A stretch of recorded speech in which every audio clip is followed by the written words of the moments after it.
김상용의 훈계자성가라는 연시조가 이번에 수특에 나왔는데, 만약에 평가원에서 문학을 전공한 선생님이 이 작품을 언급을 한다면 어떤 것을 과연 출제를 할 것인가, 그 문제만 제가 짤막하게 영상으로 소개를 해드리겠습니다. 제가 만든 LSK 2개의 문제를 가지고 여러분들이 제가 스탑 하세요 하면은 스탑 해놓고 화면을 보고 문제를 풀어보시기 바랍니다. 가장 먼저 여러분들이 이 작품을 이제 정리를 할 때 꼭 염두에 둬야 될 것은 훈계하는 거잖아요. 그래서 자기보다 좀 낮은 사람에게, 어린 사람들에게 유교적 덕목에 맞춰서 어른을 공경하고 효도하고 충성하고 말다툼 하지 말고 욕설하지 말고 이런 거 마땅히 당위적인 지켜야 될 규범을 언급하고 있기 때문에 꼭 정리해야 될 개념어 중에 하나는 뭐다? 탈속과 초월이 아니다는 것이에요. 이게 세속적인 유교적 규범은 그 자체대로 세속적인 가치라든가 이런 것을 초월한 게 아닙니다. 오히려 세속적인 규범, 그것은 하나의 이데올로기예요. 이념입니다. 이념. 그러니까 사회적인 규범, 그것도 굉장히 그 경직된 그 사회를 지탱해 나가는데 필수적인 당위적인 규범을 강조하기 때문에 이런 것은 자연의 이치하고는 거리가 멀다. 그러니까 인위적인 규범과 자연의 이치, 이것은 서로 매우 다른 것이다. 이 점은 꼭 기억을 하세요. 그러니까 뭐 자연의 이치를 통하여 유교적인 이념을 강조했다. 그러면 틀린 것이고요. 탈속이냐? 아니다. 초탈이냐? 초월이냐? 아니다. 이것은 그냥 세속적인 이념, 당위론적인 규범, 그것을 강조한 것일 뿐이다. 그리고 여러분들이 꼭 기억해야 될 것은 이 작품에 나오는 화자 자신의 성찰은 없습니다. 다시 한번, 너희들은 이렇게 해라 라고 가르치고는 있는데 화자 자신의 경험에 비춰봐서 나도 옛날에 이런 잘못을 했는데 나도 이렇게 후회하고 있지, 이런 화자 자신의 성찰은 없습니다. 그러니까 이 작품에 나와 있는 나라고 나와 있는 거 있잖아요. 나라고 하는 것은 바로 청자인 너희들이에요. 그리고 일반적인 제3자를 말합니다. 제가 문제 풀이할 때 이 점을 다시 한번 강조를 하겠습니다. 자, 화면 보세요. 짤막하게만 하겠습니다. 자, 이 작품을 보면은 이런 식으로 돼 있단 말이에요. 이봐 아이들아 이렇게 불렀잖아요. 아이들은 앞에 없어요. 마치 있는 것처럼 불렀잖아. 그러니까 실제 주고받는 대화는 아니고 대화인 척 하는 거예요. 이게 대화체입니다. 아이들아 내 말을 들어서 배워라. 어버이께 효도하고, 이런 것은 규범이란 말이에요. 규범. 자연의 이치가 아닙니다. 여러분들 효도라는 게요, 이 효도가 자연의 이치가 아니에요. 유교 사회가 만들어낸 굉장히 독특한 상하 질서의 체계입니다. 이게 까마귀라든가 이런 나무라든가 동물의 세계, 식물의 세계, 우리 인간을 제외한 데는 효도가 없어요. 뭐 까마귀가 효도를 한다고 하지만 그것은 일종의 그 본능에 따른 것이고, 이것은 본능이 아닙니다. 자연의 이치가 아니에요. 인간들이 강요한 하나의 이념입니다. 효도가 나쁘다는 게 아니에요. 그러니까 자연의 이치가 나오면은 틀리다. 자, 이 점을 꼭 보고, 남의 말을 이르지 말고 내 몸을 살펴보아. 여기서 말하는 이 내라는 게 바로 화자가 아니에요. 자, 이 점을 꼭 기억을 하세요. 그러니까 너희들, 제3자, 일반적으로 우리가 볼 수 있는 그냥 사람들을 말해. 그러니까 하늘은 제 스스로 돕는 자를 돕는다. 이런 말이 있잖아요. 제 스스로 돕는 자를 하늘은 돕는다. 이 제가 1인칭입니까? 1인칭이 아니단 말이에요. 이것은 3인칭이에요. 3인칭. 뭐 자기라는 것도 자기 나 사랑해? 이건 2인칭이지만 자기 스스로를 구원하라. 자기 스스로를 구원하라. 그럼 이 자기라는 것은 3인칭이단 말이에요. 3인칭. 그러니까 화자 자신의 성찰이 아닙니다. 이거 화자가 아니다. 이것만 조심하면 돼. 내 몸에 흉이 있으면 남의 말을 이룰 수 있겠느냐? 내가 흉이 있는데 남의 말을 할 수 있겠어? 이렇게 서리적 의문을 통해서 이 내도 화자가 아니다 이 말이야. 오히려 너희들 제3자 일반인이다.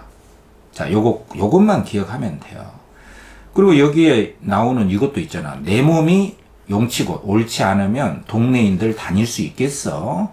그러니까 항상 이 마지막에 잘 보고 알면서 묻는 서리적 의문을 통해서 이 내라고 하는 것이 누구다? 화자가 아니다.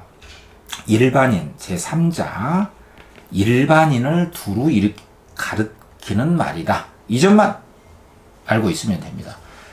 그리고 이제 계속해서 가정형, 뭐뭐 하면, 이런 일을 하면 이렇게 나쁘게 돼. 이렇게 되면 어떻게 돼.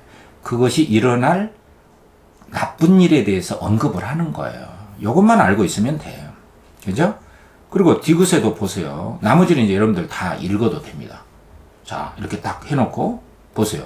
뭐 앞에도 안 했지만 말을 삼가해라. 노할 때, 화가 났을 때 더 참아라. 이렇게 명령형도 있고, 한번 실언하면 이렇게 조건, 가정, 일생에 뉘우친다.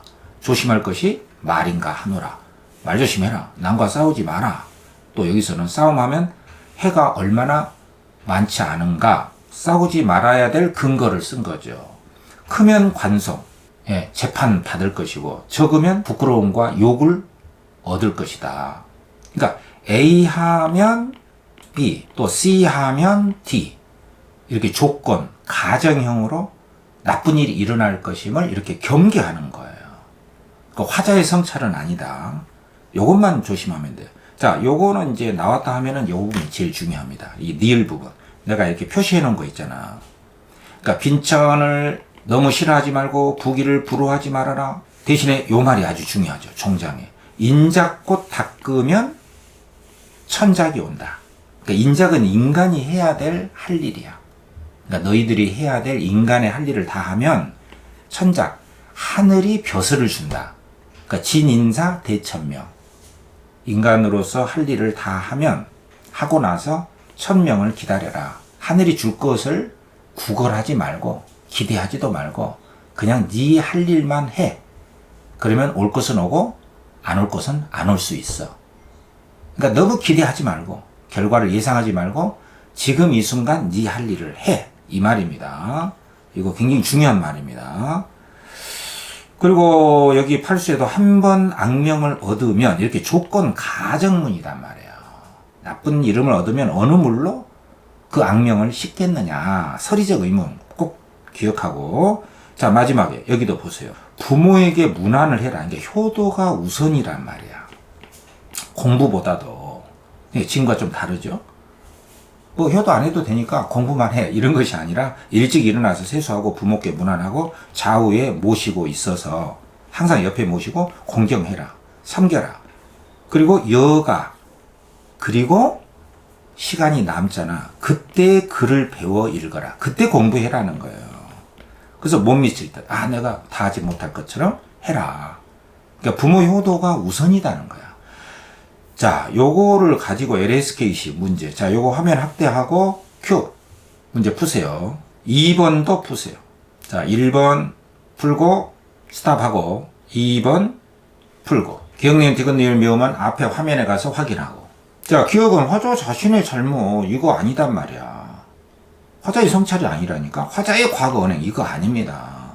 그리고 디귿 같은 경우는 여기 앞에 보면은 크면 관송이고 적으면 부끄러움과 욕을 먹는다. A 하면 B, A 하면 B.